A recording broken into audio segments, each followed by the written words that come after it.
कौंडली विधानसभा में घड़ोली वार्ड से 194 नंबर से राजरानी करदम जी को बीएसपी की तरफ से सिंबल मिला है और प्रत्याशी हैं। और इस कौंडली विधानसभा में मैडम को बहुत अच्छी तरीके से सब लोग जानते हैं। मैंने बहुत सारे लोगों से अभी बात की। अब मैं मैडम से भी बात करना चाहूँगा कि आपको पहले तो मुबारक हो कि आपको बीएसपी से फिर से इलेक्शन लड़ने का मौका मिला। मैं सबसे पहले ये पूछना चाहूँगा कि आप बीएसपी से ही इलेक्शन क्यों लड़ना चाहती हैं, क्योंकि और भी पार्टियाँ हैं। सर, मैं बीएसपी से इसलिए इलेक्शन लड़ना चाहती हूँ क्योंकि मेरा जन्म जो है अम्बेडकरवादी परिवार में हुआ है और मेरे पिताजी जो हैं बाबा साहब के विचारों से बहुत ही प्रभावित थे और उन्होंने जो है ये कौंडली का जो मैत्री बौद्ध विहार है इसकी नींव मेरे पापा ने ही रखी थी। तो जब मेरे परिवार में जो है बाबा साहब की विचारधारा सब में भरी हुई है तो मेरा भी मतलब बाबा साहब के विचारों से ही मैं मतलब ओतप्रोत होकर सारी किताबें मैंने उनकी पढ़ी और हमारे फादर भी हमें बताते रहते थे कि बाबा साहब ने हम लोगों के लिए कितना संघर्ष किया। तो उनकी विचारधारा से प्रेरित होकर मैंने जो है बहुजन समाज पार्टी भी बाबा साहब की विचारधारा को लेकर चल रही है, गरीब समाज के तबके को लेकर आगे बढ़ना चाह रही है। और सब इस टाइम तो है बहुजन समाज पार्टी जो है सब समाज के लोगों को अपनी ओर मतलब लेकर चल रही है क्योंकि बहुजन समाज पार्टी ही एक ऐसी पार्टी है जो गरीबों का भला कर सकती है। तो मैं भी अपने समाज में जो भी अपने समाज के अलावा और भी बहुजन समाज में जितने भी गरीब परिवार हैं या गरीब बहन बेटियां हैं उनको आगे बढ़ाने के लिए मेरे अंदर बहुत बड़ी लालसा है। क्योंकि मैं जब भी अपने क्षेत्र में निकलती हूं तो मुझे मेरी माताएं बहनें बहुत ही दयनीय दृष्टि से मतलब दिखाती हैं कि हमारी पेंशन नहीं है, हमें तो रोजी रोटी भी नहीं मिल रही, हमारे घर में कोई कमाने वाला नहीं है। तो इन्हीं बातों को देखते हुए मैंने मतलब यही है कि बहुजन समाज का भला एक बहुजन समाज पार्टी ही कर सकती है। इसलिए मैं बहुजन समाज पार्टी से ही इलेक्शन मैंने 2007 में ही फाइट किया था, जिसमें कि मुझे वहाँ पर 2007 में मुझे बहुत अच्छा वोट बैंक मिला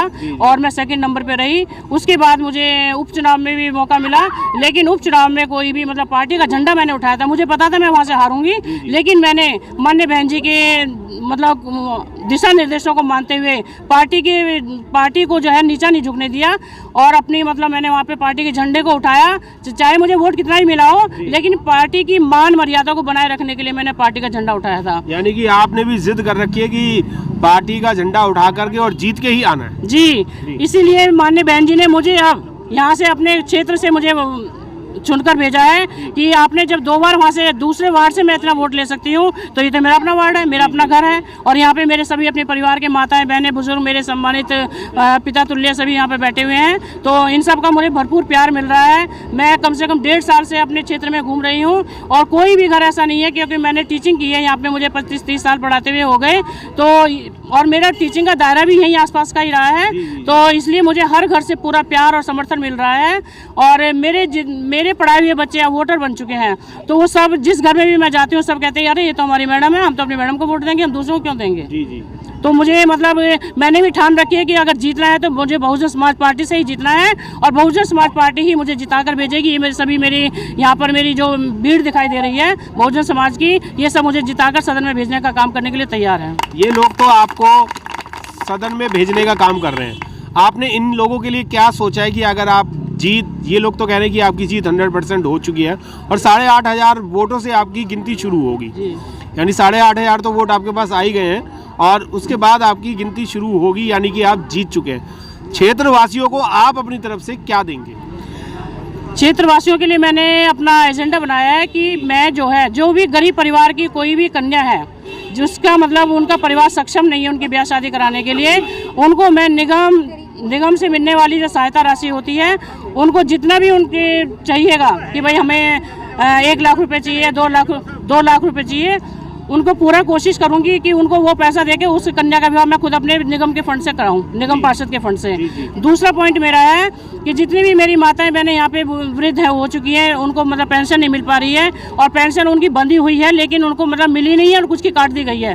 तो जिनकी कटी है उनको दोबारा से बनवाऊंगी मैं और जिनकी नहीं मिल पा रही है उसको क्यों नहीं मिल पा रही है उसका कारण जानकर उनको दिलाने का पूरा काम करूँगी। और इसके अलावा मेरा एक मुख्य एजेंडा ये भी है कि हमारे जितने भी यहाँ पे पढ़ने वाले बच्चे हैं वो 12वीं पास करने के बाद उच्च शिक्षा लेने के लिए बहुत से मतलब माता पिता सक्षम नहीं है, तो उनको मैं निगम पार्षद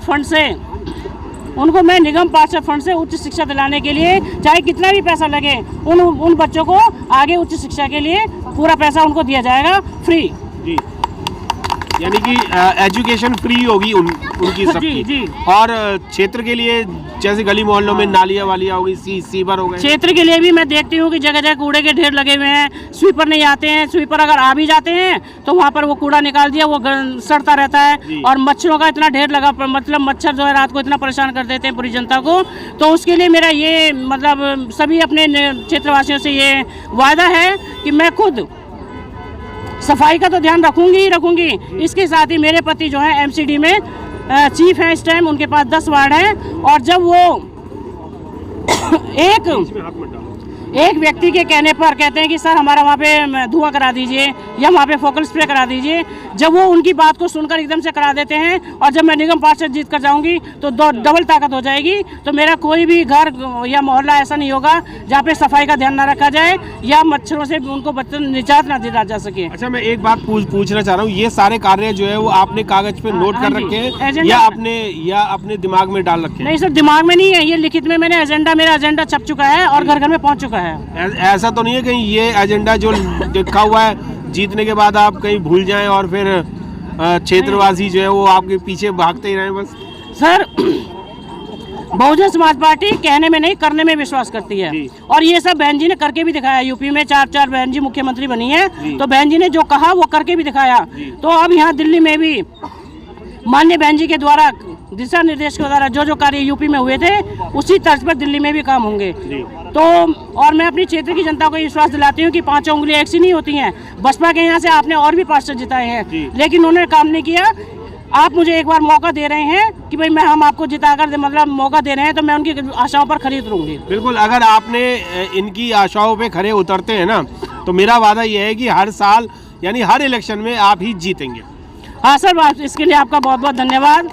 और निगम से जितना भी पैसा मिलता है उसको चाहे वो 2 करोड़ हो, 4 करोड़, 5 करोड़ जितना भी हो, ज़्यादा से ज़्यादा क्षेत्र में लगाने का पूरा प्रयास किया जाएगा।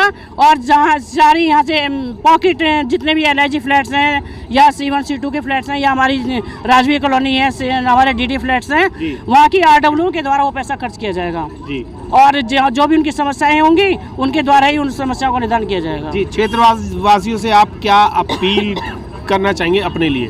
बस क्षेत्रवासियों से मेरी यही अपील है कि आप मुझे भारी बहुमत से जिताकर भेजें, और जो मैंने एजेंडा आप सब लोगों के समक्ष रखे हैं उन सब आशाओं पर मैं आपकी खरी उतरूं, और मुझे इसका पूरा समर्थन भी मिल रहा है। सभी लोग मेरे साथ हैं। आप यहाँ पे देख रहे हैं कि मेरी माताएं बहनें और मेरे बुजुर्ग भाई और सभी मेरे प्रतिष्ठित समाज के सभी युवा वर्ग और सभी जो है लोग यहाँ पे जुड़े हुए हैं, और कम से कम सुबह से यहाँ पे वेट कर रहे हैं कि माननीय प्रभारी जी यहाँ पर आएँ और हम जो है अपने कार्यालय का उद्घाटन करने जा रहे हैं। तो इसी आशा और उम्मीद करती हूँ कि ये सब मेरे साथ में जुड़कर मुझे भारी बहुमत से जिताकर सदन में भेजने का काम करेंगे, और उनकी आशाओं पर मैं खरी उतरूँगी। उनको मतलब किसी भी तरह का शिकायत का मौका नहीं दिया जाएगा जी। बिल्कुल, आप थी राजरानी करदम जी जो घड़ौली वार्ड से है, 194 नंबर है यहाँ पर, और सभी क्षेत्रवासी जो है BSP के लिए तन मन धन से आगे आए हुए हैं। लोगों का मैंने ये भी सुना है कि अगर कोई धन की भी आवश्यकता पड़ती है तो हम देने के लिए भी तैयार हैं। अगर जहां धन की बात आ जाए, जैसे काशीराम साहब ने कहा था कि 1 नोट 1 वोट, अगर नोट के साथ साथ वोट के साथ साथ अगर एक नोट भी आ जाता है तो आपका कोई भी हाल आपको नहीं दिला सकता। और राजरानी करदम जी जो है वो इसी राह पर चल चुकी है और ये जीत पक्की ही मानी जा रही है। जय भीम, नमो बुद्धाय। मिलेंद्र गौतम, घड़ौली वार्ड से।